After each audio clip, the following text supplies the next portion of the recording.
Good morning, good afternoon, good evening, depending on where you're calling from in the world, and thank you very much for joining our webinar this afternoon. It's 4 p.m. in the US, in New York, where we're sat, and we're very happy to have you join us. My name's Paul Scott. I'm a member of the team at the ASME, which is the American Society of Mechanical Engineers, and I'll be leading the discussions today. As I say, thanks very much for being with us. Our objectives today are quite simple. Really, we want to provide you with all the information you need to do a good application for our ISHOW competition, the Innovation Showcase. We're really lucky today to have with us two very special people to join in our conversation. We've got Audrey Matthias here from ISL, which is a digital marketing agency, and they're working with ASME to run the Innovation Showcase. We've also got Ryan Vinyard, who is from Highway 1, and he's their lead engineer. So we're going to try and keep the session quite informal today. We're going to have the opportunity to ask questions and respond to any queries that you have. If you have questions as we go through the session today, please either use the question and answer tab in the webinar system, or you could also contact us on Twitter using the hashtag #ThisIsHardware, or by reaching out directly to us at ASME IShow. So before we get started and drive into the questions, I just wanted to give you a little bit of an overview of what we're doing with the ISHOW, the Innovation Showcase, and tell you a little bit about it and what we're looking for. So the ISHOW is a competition for hardware-led social innovation. We're running the competition in 3 countries, in the US, in India, and in Kenya. And it's a global competition, so you can apply from anywhere in the world, but we'll actually have physical events in those 3 places. We have $500,000 worth of prizes available. That's in both cash and in the form of seed funding grants, and also in terms of technical assistance. We've run the competition a number of times in the past, and past competitors have raised over $1 million in follow-on funding after participating in the ASME Innovation Showcase. This year we're expecting around 300 hardware innovations. 30 people will compete in the finals in India on the 20th of April, in the US on the 14th of May, and in Kenya on the 24th of June. Those physical in-person events will take place in those locations, and they'll give the opportunity for the finalists to showcase their products in person, live with the judges, and also for the local community in those particular locations. After we've done those 3 events, we'll get 9 hardware innovators that will receive funding and 3 winners. So that's 1 clear winner in each location. So why at ASME are we interested in hardware, or why are we interested in hardware-led social innovation? Really, there's 3 factors that are driving our focus in this area. You've heard this before, no doubt, if you're working in this space, but hardware is hard. It's complex and unique. And we feel as an organization that innovators and entrepreneurs in this space aren't getting as much support as they need. So we're trying to provide awareness for their hardware journey, and also to provide some support. So in a small way, we're hoping to do this with the ISHOW competition. Why are we focused on market-led social innovation? Well, as an organization, we're really keen to promote the role of engineering in making big global impacts. So, you know, as designer and engineers and innovators, you can have a tremendous impact in the world, and you can do this through the work that you're doing. And often, many of the challenges that we're seeing in a globalized world at the moment relate to either social innovation or environmental challenges. So we really wanted to put that as an explicit area to focus on. Just in terms of what we're looking for, what is hardware-led social innovation? So we're saying that if you're taking a product to market, we consider that as hardware innovation. So any type of product that is physical and is going into either the user's hand or is being delivered through a service model. And we'll get into a little bit more on that later. But also in terms of the competition, we also require that you have a prototype. So if you've got a product that's a physical product and you have a prototype for it, you're eligible for our competition, and we'd encourage you to apply. Talking a little bit more about social innovation and what we consider social innovation to be, there's various different definitions of what social innovation is, and we didn't want to be too prescriptive to you, so we wanted to be broad in our approach, so we had as many applicants and as many different ideas coming into our competition as possible.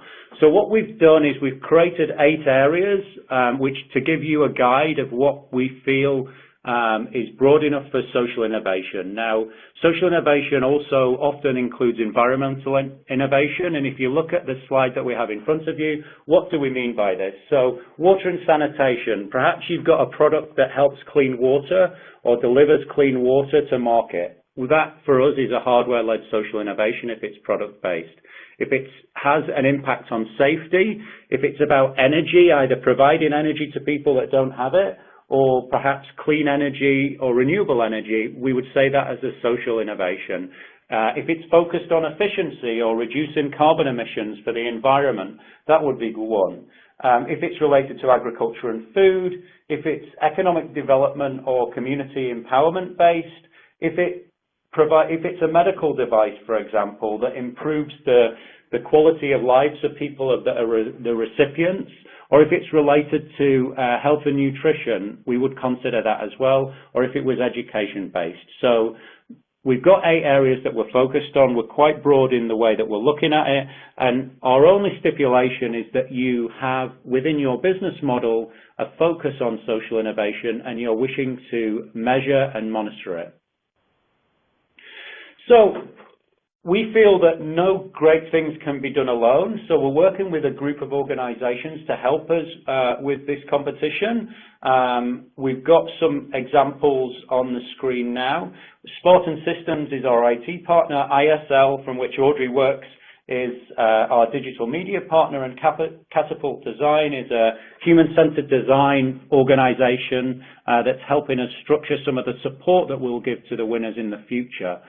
Just to note, Gearbox is a new makerspace in Nairobi, who we're partnering with in Kenya as our Kenyan implementation partner, and winners will have access to their makerspace in Nairobi should they be part of the Africa competition. And Vilgrow is a social innovation business incubation network in India. So we've tried to build partners for a number of reasons. One, we want to ensure that anyone who takes part in the competition has the opportunity to get as broad a experience as possible. And 2, once you've won the competition, you know, that's almost like the starting point. You're going to need help from there on in, and these organizations can help you once you've been successful, or even if you're not successful, by looking and understanding what they're doing, you can work with them. Now, why would you want to participate in our competition? For me, things always come down to people, and we've assembled some amazing judges and advisors and technical reviewers that by participating in our competition, you'll have access to. So at ASME, we have Noha El-Gabashi, who's going to represent our side from the judging panel. She's the head of engineering for change and also a managing director at the American Society of Mechanical Engineers. She is a mechanical engineer by training, and she's worked both in industry and in global development and social innovation for a long time. PR Gunathi is from Vilgrow. He knows the Indian environment very well, and he's also an angel investor. So he's good person to get on side early in case you need follow-on funding. And then we've got a number of different advisors from around the world that you'll get some interaction with if you're as part of the finals in either India or Kenya or the US. So basically, to take your hardware-led social innovation to market, you don't only need a good idea, you also need a network of people that will help you with it. So we're hoping to help to try and provide that. Now, why you're all here, I assume, is so you can understand how best to submit a competitive application. And just to review the process for the application, it's Friday now, unfortunately Friday the 13th, but we'll not let that go against us. But the applications actually close on Sunday, March 15th. So if you've started your application, if you're halfway through it, make sure that you go back and press the submit button, because if you don't submit through the portal, we won't actually receive your application. And if you started it and put all that hard work in, it would be a shame not to consider you for the competition. So please remember that the deadline is 11:59 p.m. East Coast time on Sunday, which might give some people, depending on where you are in the world, a little bit more time. But I would recommend that you aim to have your application completed and submitted within plenty of time of that on Sunday. Where do you go from there once your application's submitted? So if you're successful through the initial phase, on the 1st of April, we're opening up all applications that are successful that go to our semi-final to social voting. Social voting will be a process of 2 weeks, and we ask you to raise awareness within your networks of your application, and the applications that get the most social votes will be eligible for a People's Choice Prize. On April 20th, we'll announce the finalists, and this will be, as I say, 10 in each location. And in fact, our India event is on April 20th, on that day of where the top 10 in India will pitch. And then we have Washington on May 14th and Nairobi on June 24th. So you can see there's quite a number of dates that you need to be aware of, and make sure you keep in touch with what those dates are and meet the deadlines. So we're going to open it up to question and answers in a little while, but first of all, I just wanted to go through a couple of frequently asked questions that we've received through our Twitter and for our email address, just to get some commonly asked questions out of the way. First of all, one of the questions that we get asked a lot is, do I need a prototype to apply? As mentioned earlier on in our conversations, yes, you do need a physical prototype. It can be an initial prototype, but it has to be physical. So it's not a design sketch, it's not a CAD rendering, it's actually a physical prototype. We need you to have that in order to apply. So another question that we get asked very regularly is, I have a service model. Can I still apply? It's not really a hardware product that I'm delivering to the customer, but there's a lot of design and engineering in what I'm doing. So let me give an example of that. If you are providing off-grid rural modular systems, you might not actually providing a physical product to the customer, but the actual physical product and the hardware enables the service that you're delivering. So we consider that a hardware-led social innovation. So we'd be very happy to hear from you, and we encourage you to apply. So one of the most common questions that we get asked is around intellectual property. And I think with competitions, this is always something that's the top of mind to entrepreneurs, and for entrepreneurs generally, intellectual property is obviously very important to you. So just to run through our position on intellectual property. So first of all, you must understand that IP always remains your responsibility at all times. We're not going to ask you questions in a public forum that will compromise your IP, but you need to remember that the IP responsibility is yours as the applicant and as the innovator or the business owner or the founder. So initially, only ASME will see your full application. So if you submit an application, we will treat it in confidence as laid out in the privacy policy we have on the website, and in keeping with our competition terms and conditions.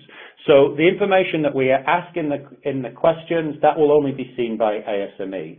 If there's a question in the application process that you're uncomfortable with, please just put in that question that you're not responding in relation to an IP concern, and we can take it from there. If we need more information, we'll ask you for it, but we don't want you to feel uncomfortable regarding your IP through that process. Should you make it to the finals, you'll pitch to the judges in an open forum. Again, you need to be aware that that's an open forum and not to share any information that puts your IP at risk. What we will do, though, if you make it to the final, is that we're going to have a webinar on IP and intellectual property, and we're also going to give you some free advice from a law firm on your intellectual property. So the top 10 finalists will receive that to make sure that you manage that in the best way possible. Lastly, part of the prize for the iShow this year is a design and engineering review. And obviously, to make the design and engineering review for the winners as useful as possible, at that point in time, we need that to be a closed session, and they will really go into some details around your product, your idea, your business model. So at that stage, we will have each of the technical reviewers sign an engagement letter, and you will have access as a winner to what that engagement letter says and how that protects or doesn't protect your IP. But as I say, the intellectual property from the start to the finish of the process is the responsibility of the applicant. So if you have any questions, if there's something that's not clear, if you don't want to ask it in this public forum here, but you'd like to speak a little bit more about it one-on-one, please either reach out to us directly on our Twitter account, or you can send us an email at info@hardwareledsocialinnovation.org. So that's really just to set the scene of what we're saying here today. You know, I think the fun part really, now that you've learned a little bit more about the competition and you understand what we're trying to do, is two things. One, I really want to take the time to listen to our two experts to get their perspectives and insights on hardware-led social innovation, and to really drill down from their perspective into some things that might make you produce a more competitive application. And then secondly, we really want to hear from you. So do you have some questions? Do you have some concerns? Are there things that you really want to know or learn about? Are there things that aren't clear that we can answer for you? This session is really for you, the potential applicants, and we want to take the time to answer any of the queries that you have. So first of all, I'm going to introduce Audrey Matthias to talk a little bit about competitions and about the social and marketing aspect of competitions.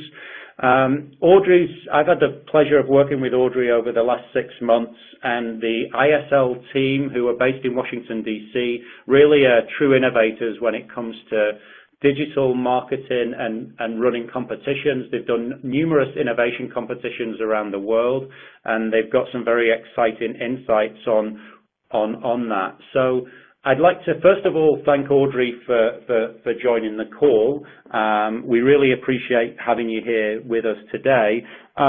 Audrey, first of all, maybe you could tell us a little bit about iStrategy Labs, the organization that you work for, a little bit about yourself, and a little bit about your role in the iShow competition, and generally, you know, why competitions excite you so much. Absolutely. Thank you for the introduction, Paul, and hello, everyone.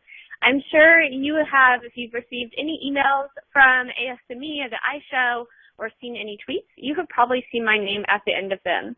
As Paul mentioned, I work for iStrategy Labs. We're based in Washington, D.C.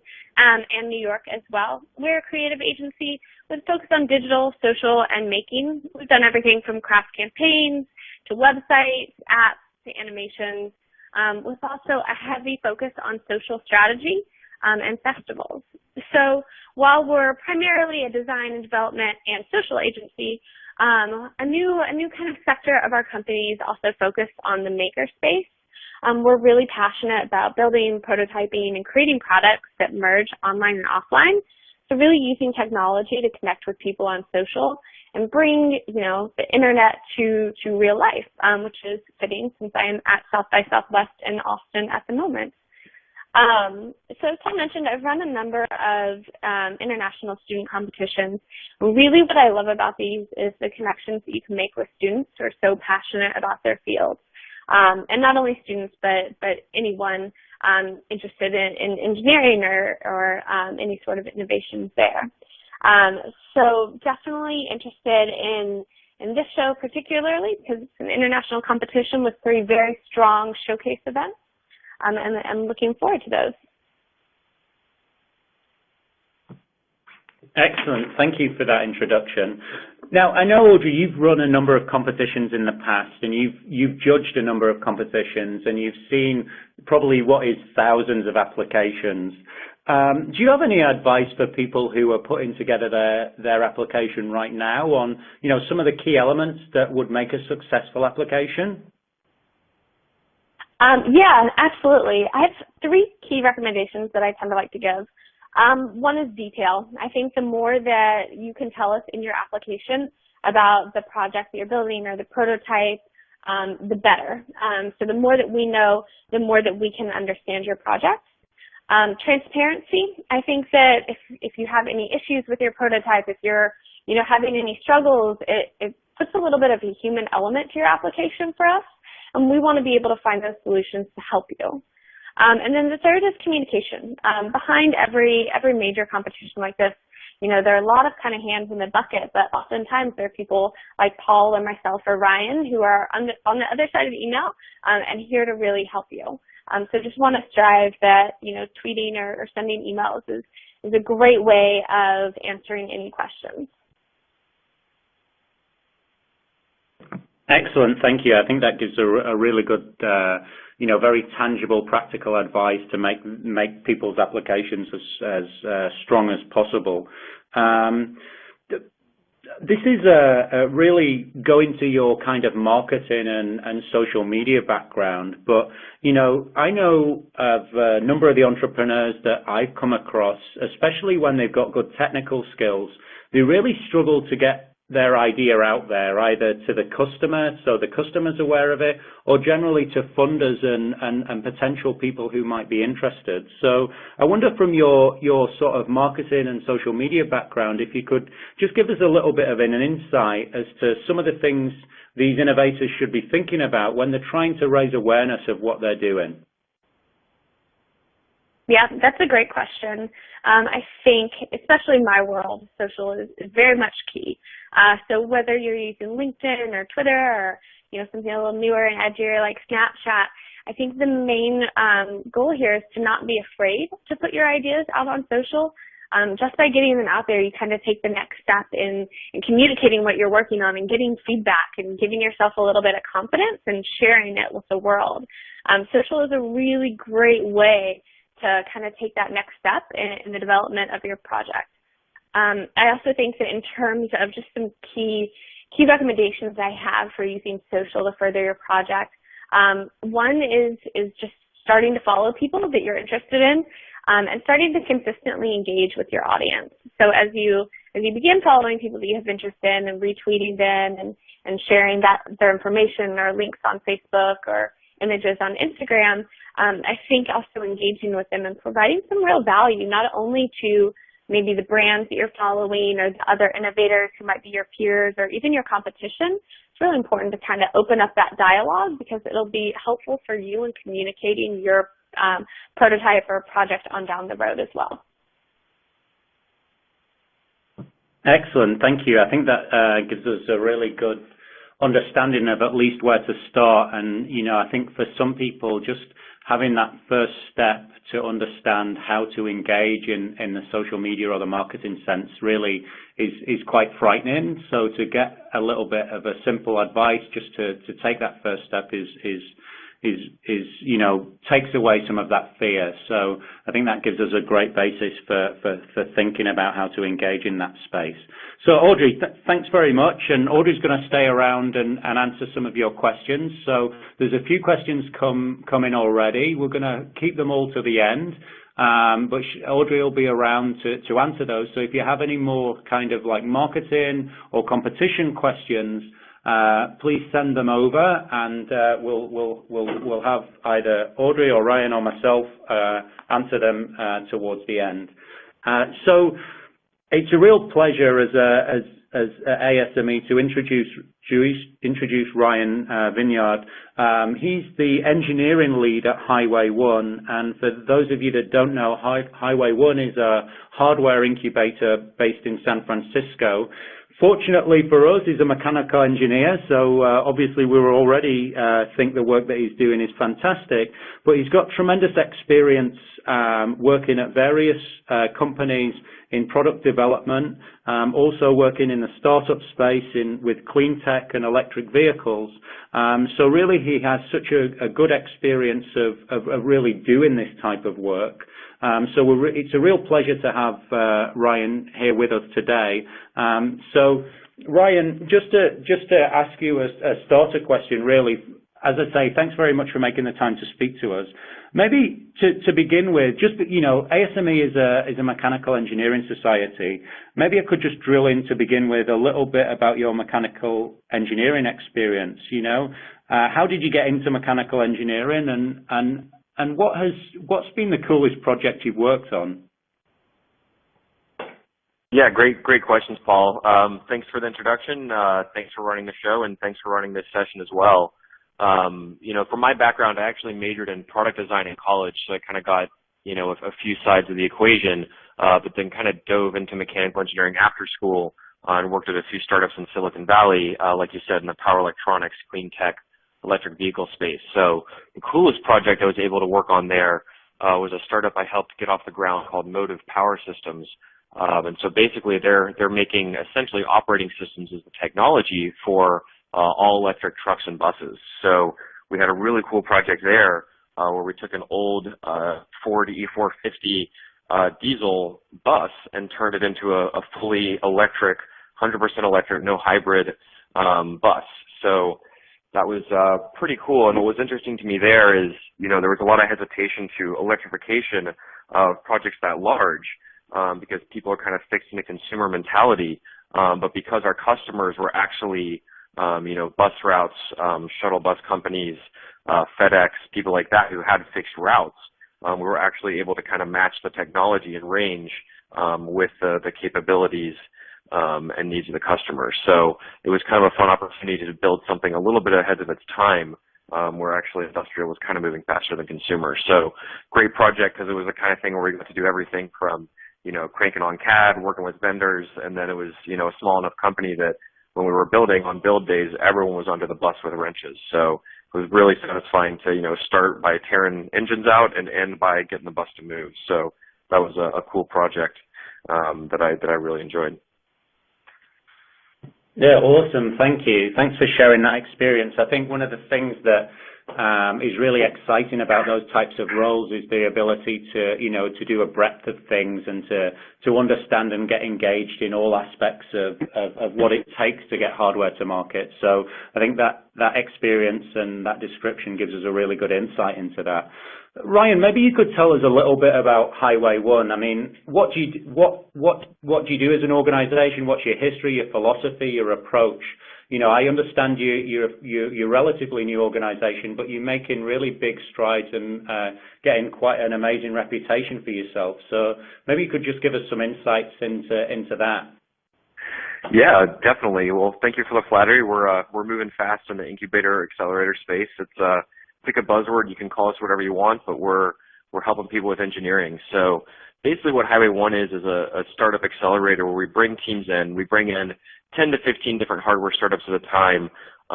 You know, similar to the criteria as Paul was talking about for the ISHOW, teams have to have a proof of concept prototype and a team to come in. So we're not working on napkin sketches.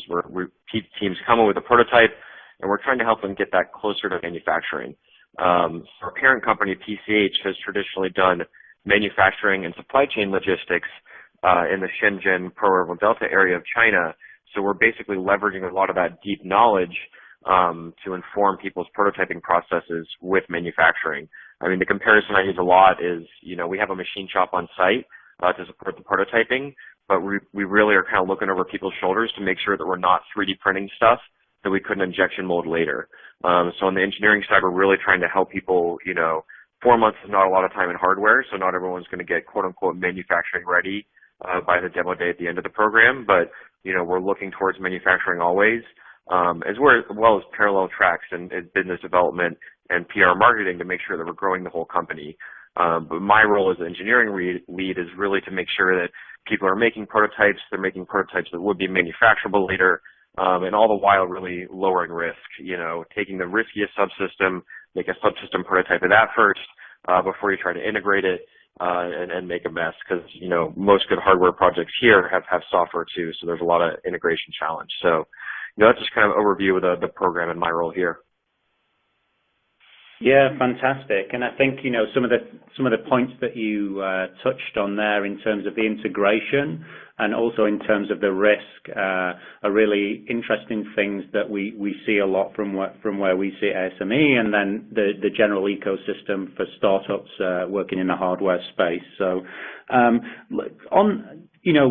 piggybacking on some of your comments there, hardware seems to be very popular at the moment. There are a number of incubators starting to pop up that are focusing explicitly on it. And they're also, interest from the investment community, maybe driven by the sort of maker spaces that we see in the US and internationally. From your perspective, what are the key trends that are emerging in the hardware space that we should really be keeping our eyes on? Yeah, good question. I mean, a lot of the teams we see are in the consumer hardware space, so we definitely do get some larger industrial stuff, but especially because we have the deep roots in China and the potential to manufacture there later, we see a lot of small consumer products. So those typically end up in the connected space, so a lot of IoT, connected home, connected office kind of things. So I think that Bluetooth is quickly becoming everyone's best friend, and we're all scrambling to figure out how we can implement all these startups without a bunch of hubs everywhere. But I think obviously connectivity is one huge trend in the consumer space, but I think we're also starting to see a lot of other spaces gain more notoriety. So robotics is a huge one that we're always interested in because, kind of like you were saying, I was thinking about that when you were laying out the categories earlier. Robotics really touches each of those spaces. So people kind of think of it as, industrial manufacturing, but I think, we're seeing more applications with robotics in the home, robotics in healthcare, and really kind of how do we make robots less scary and more of the part of the day-to-day experience of our lives. Yeah, thank you. So that's the Internet of Things is one area, and robotics is another area. It's good to understand that that's coming through from your experience. I'll just add from my side, we're seeing a lot of sort of, I guess it relates very much to the Internet of Things, but a lot of sensing work going on, and just that from a monitoring and evaluation perspective. So making things smart, but also then making sure that you can do things remotely, which I guess is a subset of Internet of Things. So thanks very much for those insights. Now, you guys work with a ton of entrepreneurs that are working with hardware. From that experience, is there a couple of things that you can think of that, really makes a product or a process successful? Are there any key things that pop out to you that are consistent success factors in the way that they go about taking these innovations to market? Yeah, definitely. I mean, one big trend that we've seen, like we were talking about earlier, is the systems integration, right? I mean, we're a hardware incubator, but we've had 45 startups come through, and they've all had some sort of software component. So the integration of all of those, and really the integration of all those kind of under the user experience or industrial design umbrella, and making sure that integration is actually seamless and a delightful experience, and not just kind of separate parts that you don't understand how they work together. So I would say kind of integration and connectivity is one that makes the startups sing and makes their products that much better. But then also looking to industrial design resources to kind of get the whole package, and most importantly, messaging around that. Because that's something that we see is huge, is it's rather hard for a lot of startups to differentiate these days. Like Paul was saying, oftentimes a startup could just be, maybe to connect a temperature sensor, Nest is a $3 billion company sale. All it is a temperature sensor that costs a penny, right? So it's the connectivity, the experience, how that integrates with the software and the rest of your home that made that's such a valued company. So I would definitely say kind of the integration and really looking at the design aspects above all that is big, as well as to come back to what you and Audrey were talking about, just messaging and communication. Because a pitfall we see for a lot of entrepreneurs, especially entrepreneurs coming from an engineering background, is just the ability to tell their story. So, it's no one in the world is going to care how great your mechanism is unless you can tell them about that mechanism. So I think that's something that we strive to help people with, is really, how do you actually, market this, launch this, even just speak about it, in order to kind of get the whole world on your team and excited about your product. Yeah, thank you. And, I think that you highlighted something that I love about working with engineers is that they're not afraid of thinking about the failures, because the failure is an opportunity to learn and improve. And I think, one of the key things that comes through in terms of failure that we see in this space is, the ability to communicate their message appropriately. Is there anything else, any other sort of common failures that you see through the work that you're doing? Any consistent things that, our innovators on the line should avoid? Yeah, one that I see is jumping to 3D prototypes too early. So, like I said, a lot of what we help people with is making sure their product is manufacturable later, and making sure that we're using the 3D printers for that.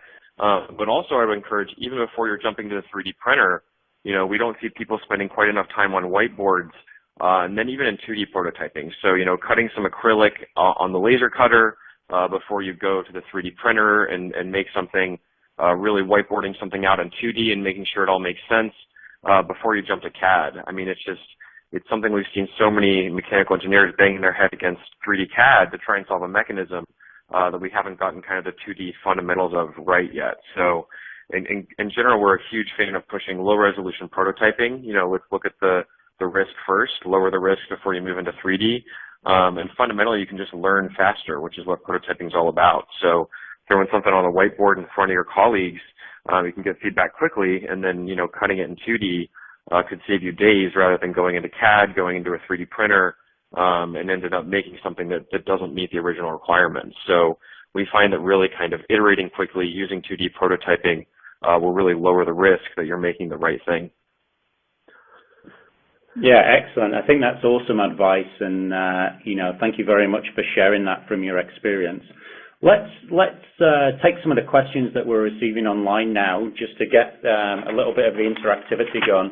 So there's two elements to the questions. One, if you've got any burning questions about the process of the competition, please ask those, because we want to make sure that you know exactly how to submit and how to make the best application possible.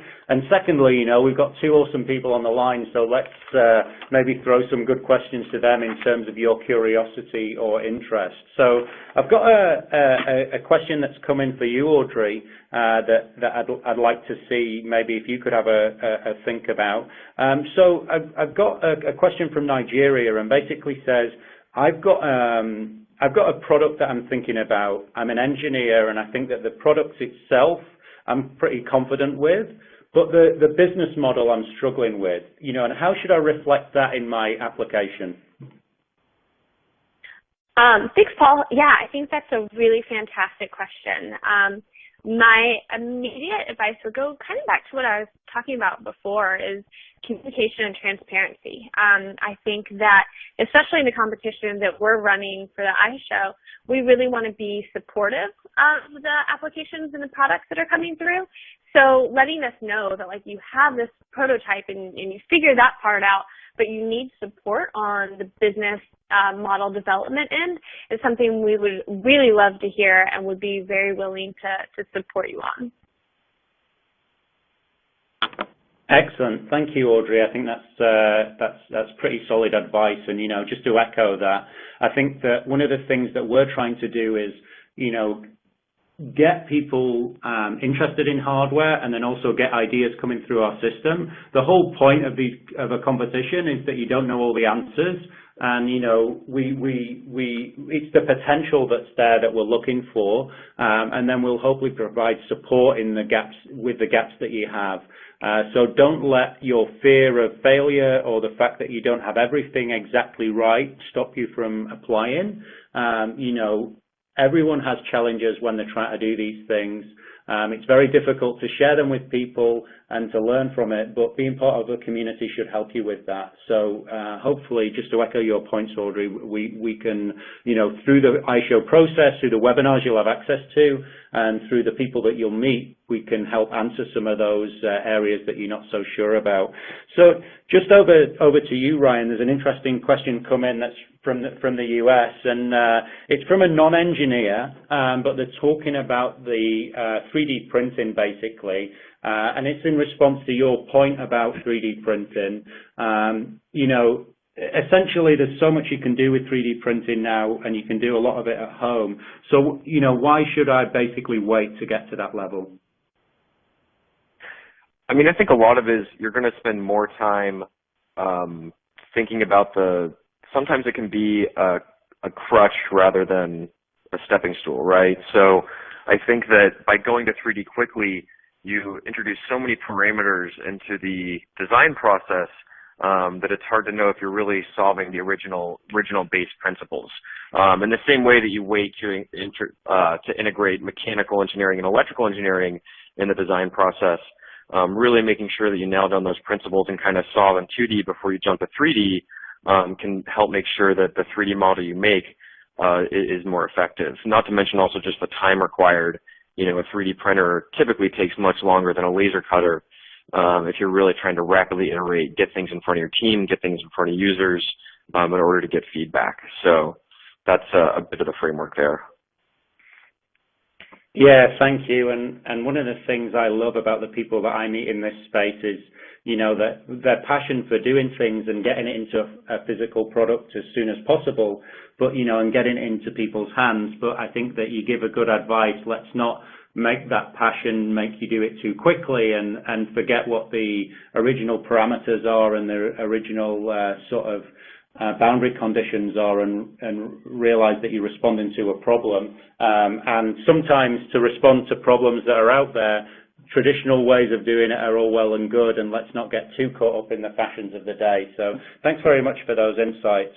I've got a couple of questions come in that I'll take that are related to the sort of logistics of the competition.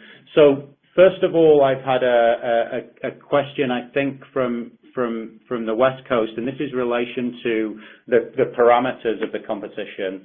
So one, do I need to be an engineer? And two, do I definitely need to have a physical prototype? So on the second part, yes, we do need a physical prototype. That's why we're focused on this space. There's plenty of other competitions out there where you don't need to have that.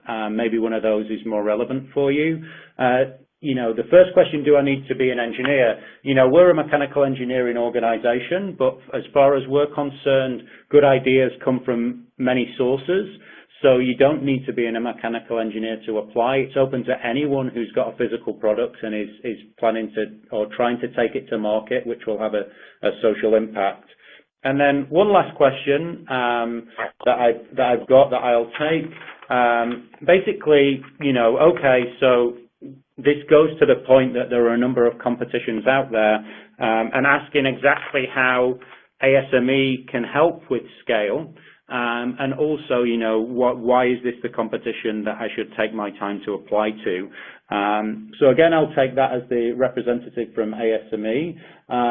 Basically, we established the competition based on some research that we'd done for a number of years, which basically said that innovators were struggling to get access to the financial capital, the talent, and the physical capital in terms of sort of maker spaces and engineering infrastructure to really take their products to market. And people had success in terms of doing it in small batches. They could maybe get 10 units out or 100 units out, but they weren't really ever able to get to scale in a swift and successful way.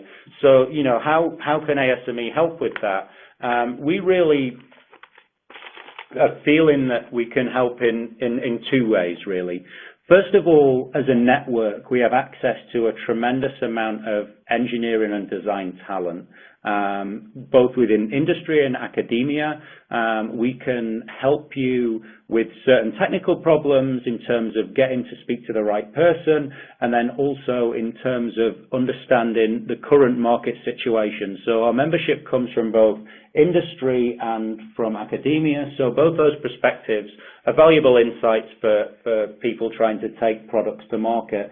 Secondly, we hope the money will help. So we have, it's not a massive amount of money, but we think that $25,000, which is the top prize in the locations of seed grant capital, and there's no constraints on that. So a number of competitions have constraints on how you spend the money. We're hoping that you'll be spending it on prototyping or on the design and engineering side. So we're hoping that will give you the kickstart or act as the catalyst that you need. And then lastly, you know, as an organization, we've got quite a strong brand, and we're trying to raise awareness of your efforts. And, you know, in many times, the platform that you'll receive in terms of the finals and in terms of the publicity and awareness that you'll get from competing in the competition will hopefully, as has happened with past entrants, will help you raise additional capital or gain access to other networks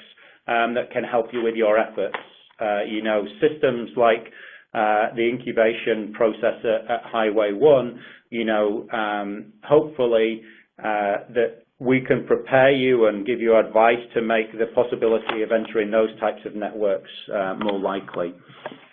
So that's, I think, how the competition can help and how ASME can help. What I'm going to do, they're the main questions that we've had from people on the line. So I think that I'll stop the conversation there in terms of the question and answer. I don't know if there's any closing comments from Ryan or from Audrey in terms of parting advice. No, I think I would we're good. just ask, I would just ask prototype early and often. You can only learn with prototypes, so just keep making.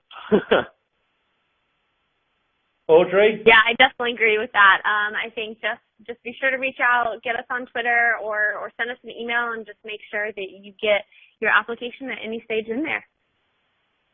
Okay, fantastic. So I think that there are two really excellent points to finish on. Prototype early and often, get out there and make. Secondly, make sure you get your application in if you're interested before March 15th, which is a reminder is this Sunday. And just to say from my side, this is the start of a number of webinars that we'll be hosting through the Innovation Showcase platform. So watch this space for more hardware-focused webinars coming your way. Thanks very much for spending your time with us, and we look forward to receiving your applications and meeting some of you in person through the events in India, in Kenya, and in the US. Take care.